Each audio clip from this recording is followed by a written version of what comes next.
K Rama MLA telephone ലൈനിൽ ചേരുകയാണ്. Shrimati K Rama വീണ്ടും വന്നിരിക്കുകയാണല്ലോ ഇത്തരത്തിലുള്ള അസാധാരണമായ നടപടികളുമായി. താങ്കൾ എന്താണ് സംശയിക്കുന്നത്? അതെ, ഇത് തീർച്ചയായിട്ടും അസാധാരണമായ നടപടിയിലേക്ക് പിന്നെയും പോവുകയാണ് സർക്കാരിന്റെ കാലാവധി 6 മാസം മാത്രം ഇരിക്കെ ഈ 6 മാസത്തിനുള്ളിൽ എന്തെങ്കിലും നടത്താൻ സാധിക്കുമോ എന്നുള്ള അവസാന ശ്രമമാണ് നടത്തിക്കൊണ്ടിരിക്കുന്നത്. അവസാനം എന്ന് ഞാൻ കരുതുന്നില്ല. ഇനിയും അവർ ശ്രമിച്ചുകൊണ്ടേയിരിക്കും. ഇതിനകത്ത് ബഹുമാനപ്പെട്ട ഹൈക്കോടതിയുടെ വളരെ വ്യക്തമായ വിധിയുണ്ട്. 20 വർഷത്തേക്ക് യാതൊരുവിധ റെമിഷൻസും പാടില്ല എന്നുള്ളത്. ആ വിധി നിലനിൽക്കെയാണ് ഇത്തരത്തിലുള്ള ചില നീക്കങ്ങൾ സർക്കാരും ബന്ധപ്പെട്ട ആളുകൾ നടത്തിക്കൊണ്ടേയിരിക്കുന്നത്. ഇത് നേരത്തെയും നമ്മൾ കണ്ടതാണ്. ഇങ്ങനെ ഈ വിധി വന്നതിന് ശേഷവും അവർ അത്തരത്തിലൊരു നീക്കം നടത്തുന്നത്. അപ്പം ഏത് വിധത്തിലെയും ഇവരെ പുറത്തു കടത്തുക എന്നുള്ളതാണ് സർക്കാരിന്റെ ഉദ്ദേശം.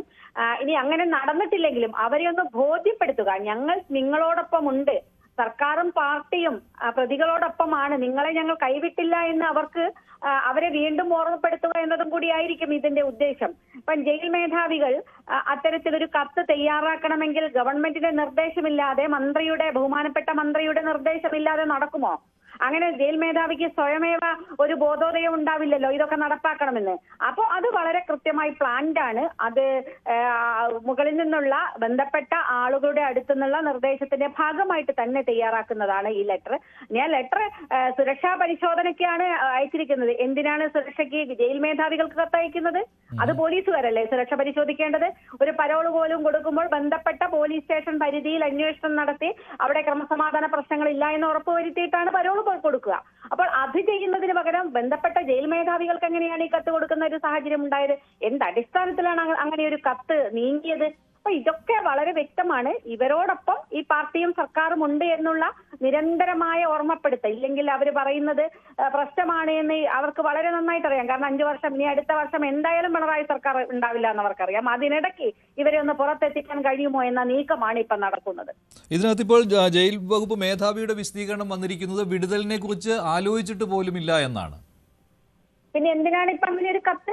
വിടുതലിനെ കുറിച്ച് ആലോചിക്കാതെ വിടുതൽ കൊടുക്കുന്നത് കൊണ്ട് സുരക്ഷാ പ്രശ്നങ്ങൾ, ആ കത്ത് അങ്ങനെയാണെങ്കിൽ നമുക്കറിയില്ല. ഞാൻ ആ കത്ത് കണ്ടിട്ടേ, പുറത്തു വന്ന വാർത്തകൾ വെച്ചിട്ടാണ് സംസാരിക്കുന്നത്. അങ്ങനെ ഒരു കത്ത് അയച്ചിട്ടുണ്ടെങ്കിൽ പിന്നെ എന്തിനാണ് അങ്ങനെ ഒരു കത്ത് അയച്ചത് ജയിൽ മേധാവി? ഏത് നിർദ്ദേശത്തിന്റെ അടിസ്ഥാനത്തിലാണ്? ആര് പറഞ്ഞിട്ടാണ്? ഇതിനൊന്നും ഒരു നിയമവും കാര്യങ്ങളൊന്നും ഇല്ല ഇവിടെ. തോന്നുന്ന പോലെ ജയിൽ മേധാവികൾക്ക് കത്തയക്കാൻ പറ്റുമോ? അങ്ങനെ സുപ്രഭാതത്തില് സ്വപ്നം കണ്ട് കത്തയക്കുകയാണോ ജയിൽ മേധാവി ചെയ്യുന്നത്? അതാണോ ഇവിടുത്തെ നിയമങ്ങള്?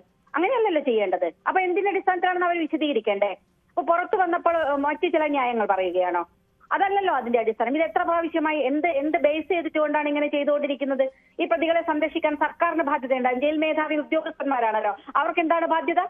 അവരെന്തിനാണ് അത് ഏറ്റെടുക്കുന്നത്? നമുക്കറിയാം, കണ്ണൂർ ജയിലിലൊക്കെ ജയിൽ മേധാവികൾ നടത്തുന്ന പ്രവർത്തനങ്ങളെ അറിയാഞ്ഞിട്ടല്ല. അവിടുത്തെ ജയിൽ സൂപ്രണ്ട് വേണു എന്ന് പറയുന്ന ആളാണ് ഇപ്പം 45 ദിവസം ടി.കെ. രജീഷിന് സുഖചികിത്സയ്ക്ക് അനുമതി നൽകിയിരിക്കുന്നത്.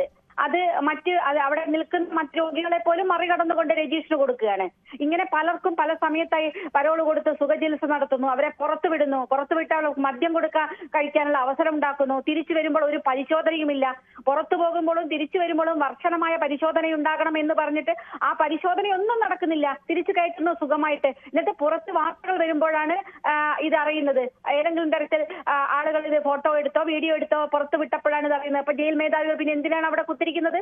ഇവര് ഈ തരത്തിൽ കാര്യങ്ങൾ നടത്താനാണെങ്കിൽ ഒരു കാര്യം കൂടി ജയിൽ വകുപ്പ് മേധാവി പറയുന്നുണ്ട്. ഈ മാഹി വധക്കേസിൽ അതിൽ ഇവരെ ശിക്ഷിച്ചിരുന്നില്ലല്ലോ. അപ്പോൾ ഇവർ പുറത്തിറങ്ങുമ്പോൾ അങ്ങനെ എന്തെങ്കിലും സുരക്ഷാ പ്രശ്നം, അവിടെ നിന്ന് പുറത്തു നിന്ന് എന്തെങ്കിലും ആക്രമണം ഉണ്ടാകുമോ പുറത്തിറങ്ങിയാൽ? അതായത് പരോളാണ് ഉദ്ദേശിക്കുന്നത്. ഇങ്ങനെയുള്ള വിശദീകരണങ്ങളാണ് നൽകുന്നത്. പക്ഷേ വിടുതൽ എന്ന വാക്ക് എന്തിന് എന്നുള്ളത് അതിനുള്ള മറുപടി പറയുന്നില്ല.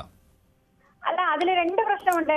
പിന്നെ അതിലൊന്ന് വിടുതൽ എന്ന വാക്ക് എന്നത് ഉപയോഗിച്ചു എന്നൊരു പ്രശ്നം. മറ്റൊന്ന്, അങ്ങനെയാണെങ്കിൽ എല്ലാ ജയിൽ സൂപ്രണ്ടുമാർക്കും എന്തിനാണ് കത്തയക്കുന്നത്? ഇവരിപ്പോഴുള്ളത് കണ്ണൂർ, വിയ്യൂർ, തൃശൂർ ജയിലുകളിലാണല്ലോ. ഈ 3 ജയിൽ അധികാരികൾക്കുമാണല്ലോ കത്തയക്കേണ്ടത്. എന്താണ് എല്ലാ സ്ഥലത്തും സ്റ്റേറ്റ് മുഴുവൻ അങ്ങനെ ഒരു ആലോചന നടത്തേണ്ട ആവശ്യം എന്താണുള്ളത്?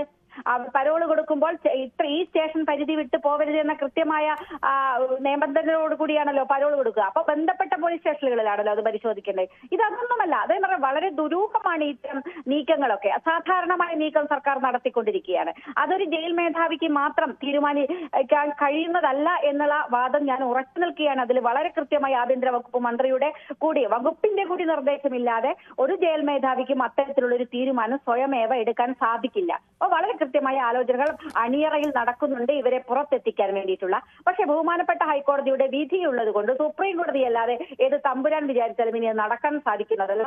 അത് ആ തരത്തിൽ നിയമ പോരാട്ടം നടക്കട്ടെ. ആ നിയമ പോരാട്ടവുമായി ഞങ്ങൾ മുന്നോട്ട് പോവുകയാണ്. നന്ദി Shrimati K K Rama MLA. എന്തായാലും ഇക്കാര്യത്തിൽ വീണ്ടും ദുരൂഹമായ ഇടപെടൽ, TP കുറ്റവാളികളുടെ കാര്യത്തിൽ നിരന്തരം സർക്കാർ ഇടപെടൽ നടത്തിക്കൊണ്ടിരിക്കുകയാണ്. അവരെ പുറത്തെത്തിക്കാൻ നിരവധി പരോളുകൾ. അതിനിടയ്ക്കാണ് വിടുതൽ നൽകുന്നതിൽ എന്തെങ്കിലും സുരക്ഷാ പ്രശ്നം ഉണ്ടോ എന്ന് ചൂണ്ടിക്കാണിച്ചുകൊണ്ട് സെൻട്രൽ ജയിൽ മേധാവിമാർക്ക് ജയിൽ വകുപ്പ് ആസ്ഥാനത്ത് നിന്ന് കത്ത് എത്തിയിരിക്കുന്നത്. ഇത് മറ്റൊരു അസാധാരണമായ ഇടപെടലായി മാറുകയാണ്.